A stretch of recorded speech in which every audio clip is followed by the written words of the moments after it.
Assalamualaikum warahmatullahi wabarakatuh. Halo teman-teman semua, kembali lagi bersama saya di pembahasan yang sama, masih soal Timnas Indonesia. Semoga kalian sehat-sehat semua, dikasih panjang umur agar nanti bisa menyaksikan Timnas Indonesia tampil di Piala Dunia. Ini akan menjadi catatan sejarah yang sangat berarti, yang sangat berharga jika nanti Timnas Indonesia mampu tampil di Piala Dunia setelah Perang Dunia I dan Perang Dunia II. Oke, kabar pertama yang ingin saya sampaikan ke kalian semua adalah soal Timnas Indonesia yang mengalami penurunan peringkat di FIFA. Yaitu turun sampai ke 130 ranking FIFA setelah di pertandingan bulan Oktober dalam putaran yang ketiga kualifikasi Piala Dunia 2026. Indonesia harus bermain imbang melawan Bahrain dan kemudian kalah melawan Cina. Dari dua pertandingan tersebut, poin Timnas Indonesia itu berkurang 5,3 poin dan kini memiliki jumlah 1108,87 poin. Sehingga Indonesia kembali ke peringkat 130 FIFA. Itu kabar pertama. Sejatinya, pengurangan poin paling signifikan dari Timnas Indonesia itu adalah saat Indonesia harus kalah dari Cina. Padahal jika saat itu menang, Indonesia bisa saja nanti berakhir di ranking 123 atau 124. Tapi sayang saat itu Indonesia harus kalah. Kita memang tidak boleh terlalu berlarut-larut meratapi kekalahan tersebut karena di depan itu telah menunggu dua pertandingan penting. Dua pertandingan besar di bulan November nanti, yaitu menghadapi Jepang dan kemudian Arab Saudi, dua-duanya raksasa Asia. Kita memang tidak boleh berlarut-larut dalam meratapi kekalahan atas Cina, tapi yang perlu kita lakukan adalah mengevaluasi apa yang sudah pelatih Shin Tae-yong lakukan di laga melawan Cina tersebut, agar kemudian nanti bisa menjadi bahan perbaikan di laga berikutnya. Memang suara saya ini akan sangat sulit terdengar oleh Shin Tae-yong. Lagi pula, saya bukan siapa-siapa gitu. Saya hanya pecinta dan pendukung Timnas Indonesia yang merasa sedih saat Timnas kalah dan kemudian merasa sangat senang dan bangga sekali ketika Timnas menang. Dan apa yang saya sampaikan kali ini itu semata suara salah satu pendukung Timnas Indonesia di negara ini. Dan ini harus dicatat. Bukan berita, saya bukan reporter, saya juga bukan seorang jurnalis, saya juga bukan seorang wartawan. Dalam hal ini saya adalah konten creator. Dan yang saya sampaikan itu bukan murni berita. Sudah saya sampaikan di bagian awal video ini bahwa konten-konten di channel ini itu bukan dimaksudkan untuk laporan jurnalistik. Jadi bukan buat untuk berita, melainkan diproduksi semata untuk hiburan dan sharing semata. Mudah-mudahan itu dipahami. Oke teman-teman sekalian, sebelum laga penting nanti melawan Jepang dan Arab Saudi di bulan November, kita perlu mengevaluasi secara detail apa yang sebenarnya sudah dilakukan oleh pelatih Shin Tae-yong di laga versus Cina dan PR apa yang seharusnya Shin Tae-yong selesaikan menjelang laga melawan Jepang dan kemudian Arab Saudi di bulan November nanti. Apakah ada peluang bagi Shin Tae-yong untuk kemudian memenangkan dua atau salah satu dari dua pertandingan nanti? Nah, untuk menjawab pertanyaan tersebut, mari kita mulai dari fakta atau narasi bahwa kedua pertandingan di bulan November nanti itu bakalan menjadi laga yang sangat penting. Mengingat Timnas Indonesia tidak memperoleh poin satu pun di laga terakhirnya, yaitu khususnya ketika kalah dari Cina. Sehingga perolehan poin Indonesia itu stuck di angka 3. Kekalahan di matchday 4 grup C dari Cina merupakan kekalahan pertama memang setelah pada 3 laga sebelumnya, yakni ketika melawan Arab Saudi, Australia, dan Bahrain, semuanya berakhir dengan imbang begitu, dengan seri. Nah, kekalahan dari Cina itu kemudian sekaligus menjadikan Shin Tae-yong sebagai sasaran kritikan daripada warganet. Bagaimana tidak, STI melakukan banyak perombakan di starting 11 dibandingkan laga kontra Bahrain. Saya tidak perlu mengulang siapa saja para pemain yang diturunkan mulai menit awal dan siapa saja pemain yang disimpan oleh STY di bangku cadangan. Tapi hasilnya jelas teman-teman, strategi Shin Tae-yong tidak berjalan sesuai harapan. Ketiadaan Tom Ha-ye di lini tengah membuat skuad Garuda Timnas Merah Putih miskin kreasi di sepanjang babak pertama. Duet Ivar Jenner dan Nathan Choaon terlihat kepayahan untuk kemudian memenangkan duel serta mengalirkan bola dari lini tengah. Witan Sulaiman yang beroperasi di sisi kanan serangan dan kemudian juga Asnawi Mangku Alam selaku bek sayap kanan itu kalah cepat dan pergerakan keduanya gampang ditebak oleh lawan lalu kemudian dikunci. Umpan-umpan mereka juga sering salah. Shin Tae-yong sadar betul kalau strateginya itu tidak berjalan sesuai rencananya. Seperti yang dia sudah bayangkan di ruang ganti, seperti yang dia harapkan begitu. Tidak sesuai harapan. Makanya dia kemudian melakukan banyak pergantian pemain di babak kedua. Mads Hilgers itu digantikan oleh Tom Ha-ye, Shane Patinama digantikan oleh Rizky Ridho, dan kemudian yang terakhir Witan Sulaiman digantikan oleh Marcelino Ferdinand.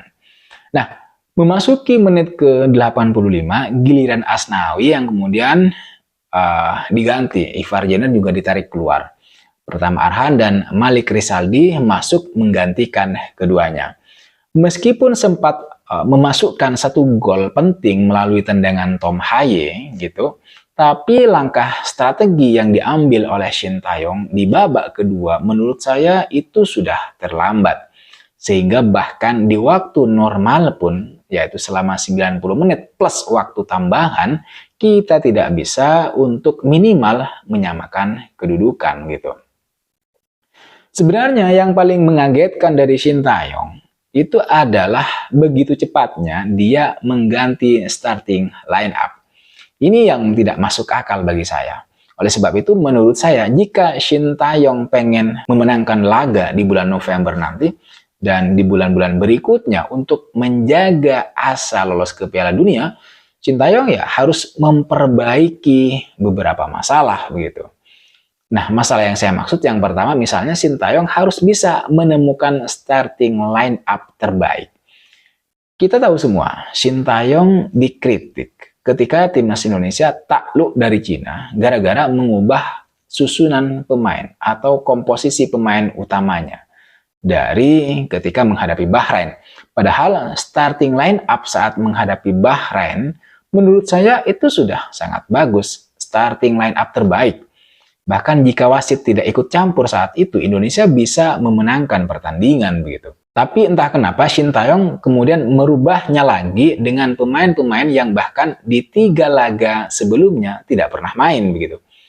Harus kita akui timnas Indonesia memang hampir tidak memiliki starting 11 tetap atau terbaik dalam beberapa tahun terakhir. Lantaran seiring perjalanan, banyak pemain naturalisasi yang terus bergabung, yang terus berdatangan, gitu. Tapi menurut saya itu tidak bisa dijadikan satu-satunya alasan kenapa Shin Tae-yong terus mengubah starting line up. Bahkan ban kapten juga dirubah, begitu. Seharusnya Shin Tae-yong itu memiliki pakem pemain di setiap pertandingan, sehingga bisa dilihat itu kelebihan dan kekurangan dari tim ini. Kalau setiap ketemu tim berbeda, komposisinya selalu dirubah gitu, kita tidak akan pernah tahu starting line up terbaik kita itu seperti apa. Oleh karena itu, Shin Tae-yong seharusnya bisa menurunkan pemain terbaiknya dalam setiap pertandingan. Jadi punya pakem pemain terbaik. Bukan melakukan pergantian terburu-buru pada jeda, turun minum, karena komposisi hasil eksperimennya tidak berjalan di babak pertama gitu. Tidak seperti yang dia harapkan. Itu yang pertama.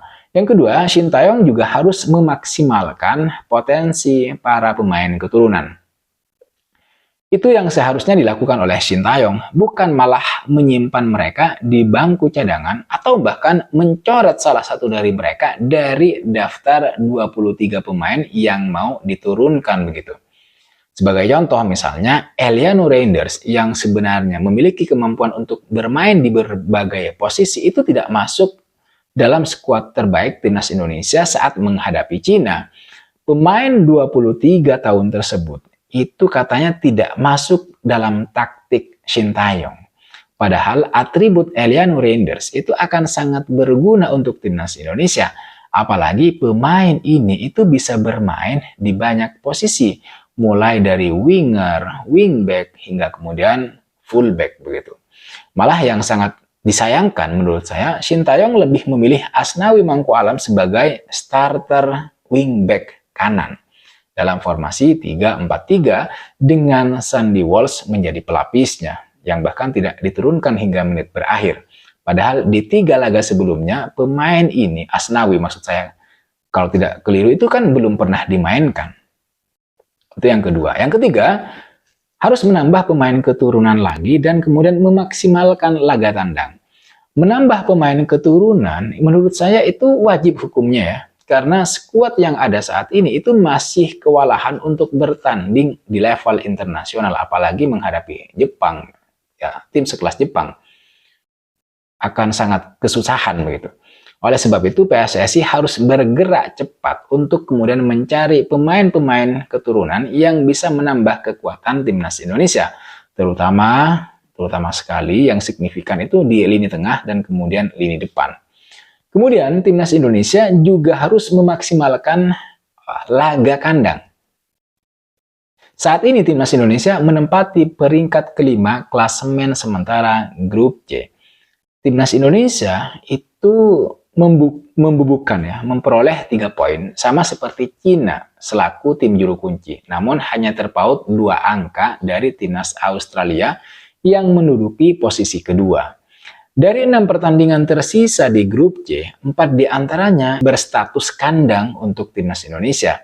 Indonesia akan melawan pertama nanti di bulan November melawan Jepang, kemudian Arab Saudi, kemudian timnas Bahrain dan Cina. Selain Jepang yang kemungkinan mustahil untuk dikalahkan, timnas Indonesia memang harus menyapu bersih 3 partai kandang demi mengamankan minimal untuk berada di posisi keempat grup C.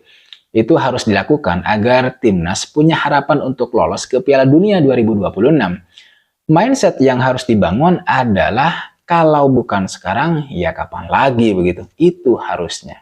Oleh sebab itu, momen-momen ini, kesempatan ini tidak boleh disia-siakan begitu. Memang timnas hari ini itu berada di posisi 5, tetapi bukan berarti tidak bisa naik ke posisi 4, 3, atau 2 bahkan, karena jarak poin antara tim yang satu dengan tim yang lain itu sangat tipis sekali gitu. Oleh sebab itu menurut saya harus terus diusahakan gitu. Jadi tidak ada ceritanya menyerah. Jadi tadi saya bilang kalau bukan sekarang terus kapan lagi? Memang ada Piala Dunia berikutnya, tetapi momentum ini terus harus dijaga begitu karena kita kan masih mau melakoni pertandingan ke-5, ke-6, masih ada 6 laga tersisa di mana peluang masih sangat terbuka karena di grup C ini persaingannya sangat ketat menurut saya. Ya, yang paling penting kita tetap mendoakan agar timnas Indonesia bisa lolos lah ke Piala Dunia 2026. Saya kira itu teman-teman yang bisa saya bahas, yang bisa saya ketengahkan ke kalian semua. Terima kasih sudah menonton video ini sampai selesai. Jangan lupa like, comment, dan subscribe. I'll see you on the next video.